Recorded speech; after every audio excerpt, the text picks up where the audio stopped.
Magandang araw po mga Kapinoy. Kumusta po kayo? Magandang umaga, tanghali, hapon, gabi. Kahit siyang parte ng mundo kayo ngayon nandun, Ako po ay galing ngayon dito sa Whole Foods, At nagsoli ng mga binili sa Amazon. Yun lang ang maganda dito sa Amazon, Walang no questions asked. Pag binili mo online at hindi mo nagustuhan, or depektibo o kung ano man, basta ayaw mo na, pwede mong ibalik. Basta within that time frame kung kailan po pwedeng ibalik, Yun ang maganda dito. No questions asked. I-scan yun, dadalhin mo lang sa kanila, i-scan nila ang QR code, and that's it. Ano? Hindi katulad sa ibang lugar, katulad sa Pilipinas, hindi pwedeng isoli. Pwede siguro isoli, Pero hindi pwedeng i-refund. Dito sa amin, sa Amazon, pag sinoli mo, pwede kang humingi ng kapalit or pwede mo namang i-refund. Ganun po, Kaya maraming nagsasara dito sa lado ng mga tindahan, Talagang ano, ah mas madali pang bumili ngayon sa Amazon, Kaya lang puro China made karamihan. Hindi naman po lahat. At any rate, so yeah, maganda ngayon ang panahon at 71 degrees Fahrenheit. Kaya lang hindi pa rin makalabas-labas ng konti dahil ang sasakyan ko po ay kulay puti. Pero pagising ko po sa umaga, ito ay nagiging halos light green. Kasi sa sobra pa rin ang pollen na bumabagsak. Siyempre, pag maraming pollen, lalo na ngayong spring season, ay katindi po ng allergy. Papasin niyo siguro sa aking salita, Medyo ngungo pa. Alright, so tapos na ang eleksyon, Tapos na po ang eleksyon sa Pilipinas at pagtuunan ng pansin natin itong komposisyon ng bagong Senado, Nung pong Sabado, ay proclaim na po lahat ng nanalo sa Senado, At ang mga na-proclaim po ay siyempre itong number 1 ay si Bongo, sunod ay si Bam Aquino, patatlo Ronald De La Rosa, pang-apat Erwin Tulfo, pang-5 Francis Pangilinan, pang-6 Rodante Marcoleta, 7 Ping Lacson, 8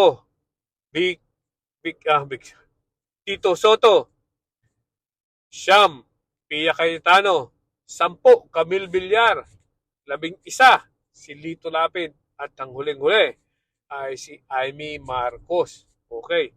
So, sa komposisyon na yan, ito naman po yung mga naandyan pa, yung hindi re-electionist, Si Francis Escudero na Senate President, Alan Peter Cayetano, JB Ejercito, Jinggoy Estrada, Sherwin Gatchalian, Risa Hontiveros, Loren Legarda, Robin Padilla, Rafi Tulfo, Joel Villanueva, Mark Villar, Juan Miguel Subiri. 24 na po uli ang ating senador. Tandaan po natin, bago mag-eleksyon, ito ay 23. Hanggang ngayon naman po 23. Dahil si Rex, sino ba yung yung isang senador, si Angara. Yung dating senador na si Angara ay naging Department o Secretary of Education. So naging 23 na po, Okay? By June 30 noon ay 24 na ulit. Okay. So, ngayong tapos na ang eleksyon at alam na natin kung sino yung mga bagong halal na senador, ay atin naman tingnan natin, Hindi natin maiwasan na pag-usapan ang impeachment. Okay? Impeachment. Aba, ay mukhang dito po sa mga bagong halal ay mukhang nakakalamang ang sigurado na boboto in favor of acquittal. Ibig sabihin, ayaw nilang maalis itong si Sara Duterte. Sino po itong mga senador na to? Siyempre, itong si Bongo, si De La Rosa, Marcoleta. Ano? Yung tatlong yan ay siguradong boboto yan na para hindi maalis si Sara Duterte. Okay? Itong si Amy Marcos, isa pa yan. So, apat na yan. No? Sa apat na yan, doon po sa mga na dinaktan natin na nila ay sinong mga sigurado. Of course, si Robin Padilla. Ano? So, 5 na agad. Ang kailangan lang para manalo o para manalo si Sara Duterte ay siyam. Ano? Okay? Kasi pag po naka 2/3 ang bumoto ng conviction, ibig sabihin ng 2/3 ay 16. Ano?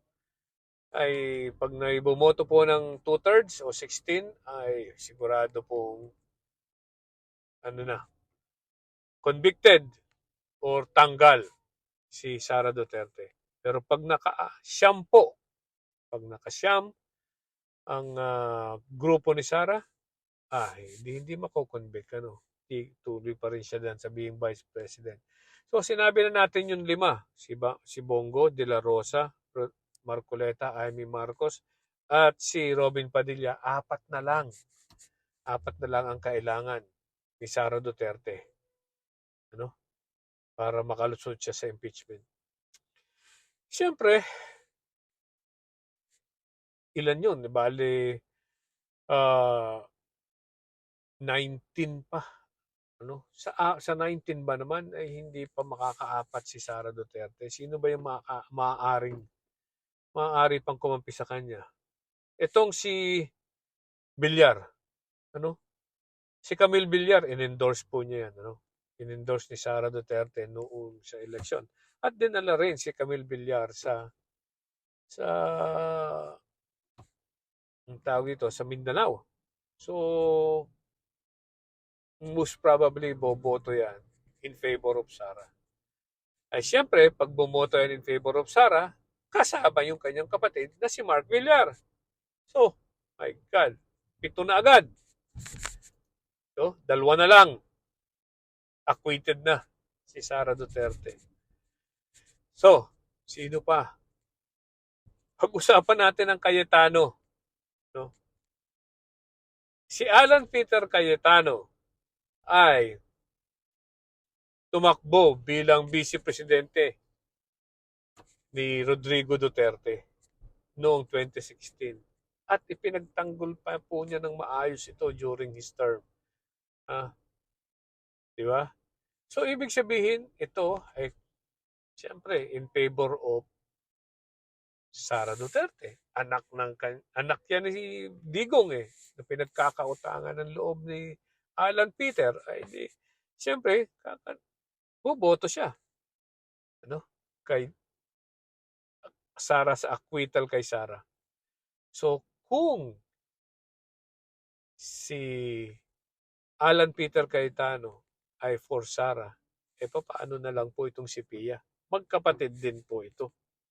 Di ba? Siyam na, acquitted na. Okay? So, at hindi lang po yan, meron pa ako naiisip. Ano? Hindi lang yan. Meron pa diyan na si Jinggoy Estrada. Maaari din po yan dahil tandaan po yun yung huling hearing na ginawa ni Amy Marcos tungkol sa pagpapalipad at kay Digong doon sa The Hague. Diba? Nandun din isa sa mga senador na nag-hearing diyan na talaga namang napakatindi ang pagtatanggol kay Rodrigo Duterte ay ang si Jinggoy Estrada. 10 na. Ay, nako. So, dun pa lang po sa 10 yun, acquitted na si Sara Duterte. So, Umaasa pa ba kayo na maa-acquit itong si Sara Duterte? Ano? Sa 10 yun pa lang, sa 10 yun pa lang na sinabi kong pangalan ay acquitted na. So kayo ba'y aasa pa na ma-acquit, mako-convict itong si Sara Duterte? Palagay ko hindi na, no? Although yung mga congressman, ano, yung mga prosecutors, na magpo-prosecute labang kay Sara, ay umaasa sila na sana nga naman ay pakinggan muna ang ebidensya, ano. At ito rin naman po ang pakiusap nila sa mga tao, ano. Dahil po ito pong impeachment na to ay televised. Televised ito kung saan napakarami pong Pilipino, buong Pilipinas kung gusto ninyong manood ay sigurado pong pwede niyong mapanood, ano. Napakarami po ng platform diyan. TV at sa internet, sa media, ano, sa Facebook o kung saan man, ano. Makikita niyo yan live. At doon pa lang, pag nakita nyo na ang pinapakiusap ng mga congressman, ay sana pakinggan muna ng mga senador ang lahat ng ebidensya. And they are hoping against hope na makonsensya itong mga senador na maka-Duterte. But I doubt. Ano? Yung mga tayong walang konsensya ang mga yan. Ano? Sa tingin ko. Okay? But we're still hoping. Ano? Tao lang mga yan. Sana nga ay makonsensya sila. At tingnan muna nila ng mabuti ang mga ebidensya na ilalatag. Bakit nga naman? Kung ang ilalatag na ebidensya ay mahina, why not?